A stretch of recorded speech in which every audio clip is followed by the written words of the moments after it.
I lived in this neighborhood for about 2 years now, and I'm used to the sound of the elevated train and of the streets where old cars sit around in the gutters. And in the vacant lots, the kids play. Some people might think it's colorful, you know? But when you live here, you call it something else. Because poorness doesn't look good, or smell good, or feel good. Especially not when you're sick. Not when your body hurt, and you want to make it well. It took a while, but we've got a good answer to sickness in this part of New York. It's part of a new idea that's going on in other cities, too, you know?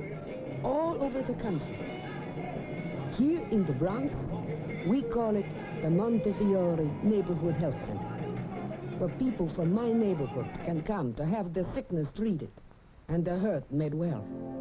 You are entering a new world of health care. It draws upon the same science and uses the same instruments and equipment that health services traditionally do, but yet in its philosophy and its practice, it is different in some startling and significant ways. Here in New York's Montefiore Neighborhood Health Center, and in its counterparts in other American cities and towns, this concept of care has profoundly affected both the health professional and the patient. Senor Gallardo there never had a doctor before. At least not one who knew his name and his medical history. Have you had much swelling in your legs? Yeah, I used to swell up my legs. On anyway to church. Before I got to the church, child, I was hurting so bad I'd turn around and come back 2-3 times. Mrs. Skinner's getting on in years, and it never entered her mind that she'd be getting so much interested attention in a place devoted to medical care. So saying don't kill me, I don't cry. You know, have something to do with your heart. Mrs. Hitchcock complains about a lot of things, but she never thought complaining about her medical care would make a difference. But it is. So I took the pills, but every time I'd take the pills, instead of my arm stop hurting, it would hurt, and then my chest would hurt. Talk about... And just a few short months ago, it certainly never occurred to many of these people that they'd be helping shape the entire way in which their neighborhood's health care was to be offered. But they are, and the medical people are listening. This is the story of a new kind of comprehensive health care, and the way it is being offered in 36 American cities and towns. It is the story of a unique and creative approach to the health needs of its consumers, which goes where they are, listens when they talk, answers when they question, and perhaps most important of all, accepts their advice on how it can best serve their needs.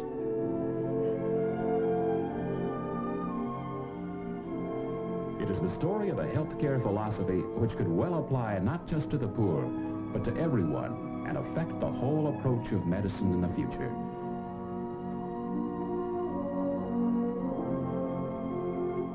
Right now, hundreds of thousands of Americans are utilizing it every day through their neighborhood health center.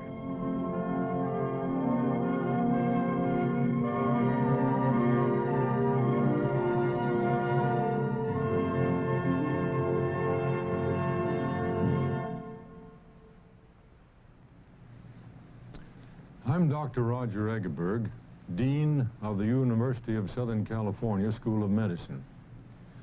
This film describes new ways of providing health care for the poor, whether they live in the country or the city, by means of neighborhood health centers. In the past, and in many places today, health care for the poor has been inadequate. For instance, hard to obtain, impersonal, fragmented. In that kind of a setting, quality often suffered. And today there are probably 30 million people who are not receiving the kind of care we all deserve. Now, with people in their neighborhoods working together with professionals in the planning and operation of these centers, there are some new ideas and new directions that we should all be aware of. So let's take a closer look at some of the problems and what neighborhood health centers are doing about them.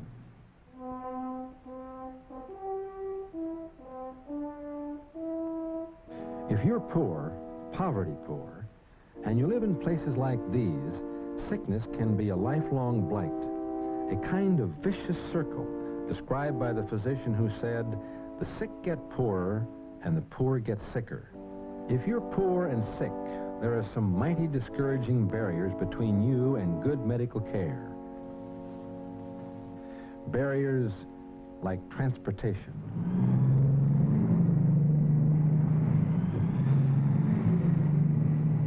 Well, I've been standing out here for half an hour waiting for the bus to come along. If you miss one, no telling how long you have to wait. And then you get to the hospital, you gotta wait some more. Well, it's very hard to get to the hospital when you have to get your kids all dressed, to get yourself dressed, and you're very, very sick. Then you have to walk several blocks to get the bus. So I never go until I'm nearly dead before I go, or even before I take the kids, because it's too difficult. Add long distances, no predictable way to get there or get home later, and only the most serious illness could drag you out.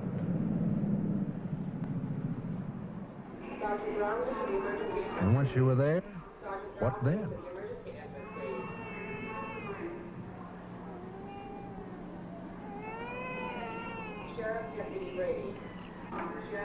Physicians and other medical people have done a supremely difficult job under immense pressures in the country's emergency rooms and clinics. But as so many physicians know, emergency rooms just weren't designed for that job. Well, emergency rooms were designed to handle acute catastrophes of all kinds, and when the medical or surgical need is of top urgency, they and their highly trained staffs function smoothly and efficiently. The team in emergency rooms all over the country function with supreme skill when they're presented with the kind of emergencies for which this place was designed.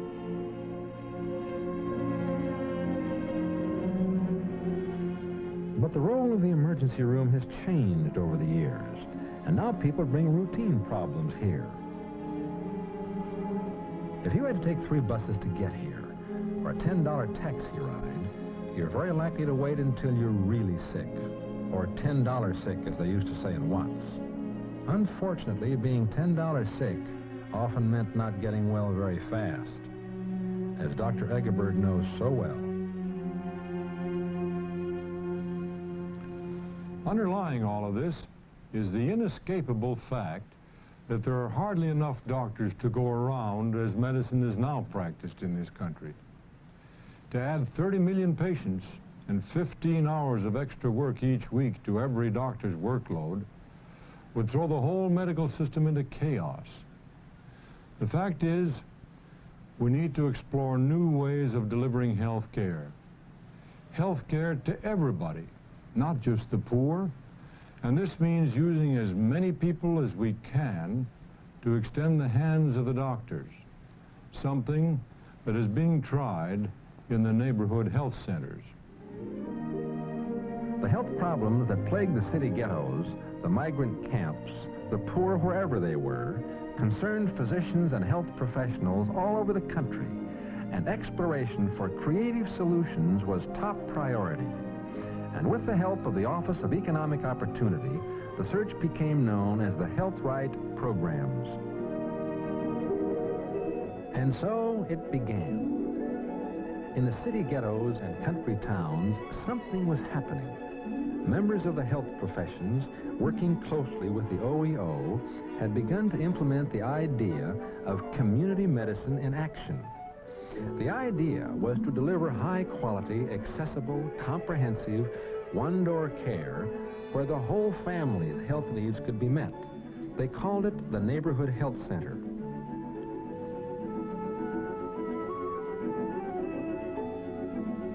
And the neighborhood was so involved in it that in little towns like El Viso, California, they built it themselves.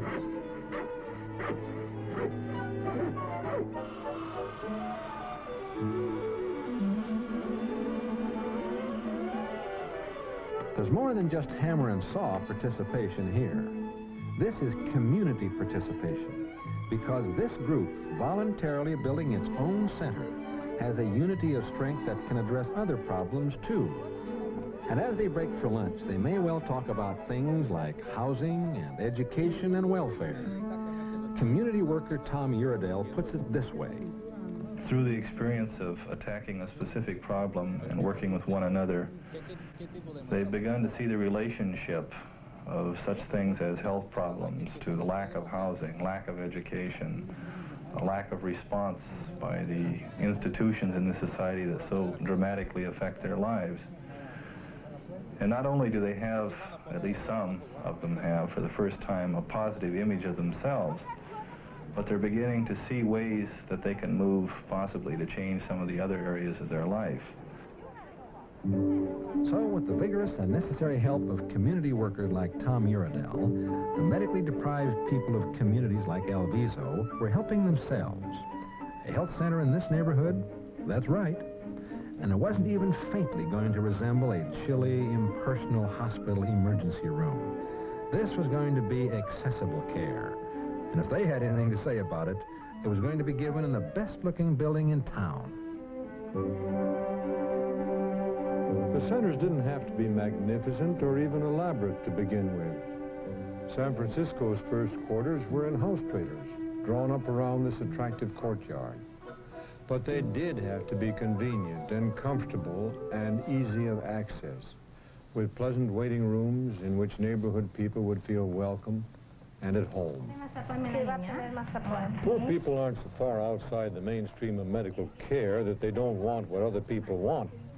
Perhaps most significantly, they want what health professionals themselves want. They want private offices. All right. Now you tell me, is this comfortable? Yeah, no problem. Has you got any calls? They want quiet examining rooms. Open it wide. Okay. They want comfortable conference areas where a warm and lasting relationship can be established between health professionals and patients.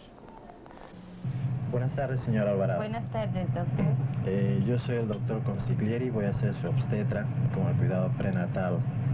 I find that in this doctor-patient relationship, we are able to establish more than just the ordinary doctor-patient relationship, but rather that of a friendship in which we're not interested only in the pregnancy, but on the whole family. And I feel that centers such as this should not be only interested in providing health care, but also in raising the standard of living and giving hope for future generations to come. You see, a fundamental and most important concept of the health center is to offer patients family care medical service through an approach with tremendous implications for the whole medical field. It's called team medicine, and it's offered by a highly organized group whose members respond to patient needs, both medical and social. The typical health team is made up of physicians, usually an internist and pediatrician, though frequently including an obstetrician too, a dentist, a public health nurse, and one or more new health specialists called family health workers. When a family registers at the center, it is assigned to a health team which will be responsible for all of its health needs. So it's possible for an entire family to come in at once, and each member be seen by the appropriate person on their team. In order to protect your... Oh, boy. Wow. Yeah, put your tongue back, honey. The teeth that's growing. And an extra tooth. Right. And while his father is getting attention just down the hall, young Spanky is getting his pediatric workup.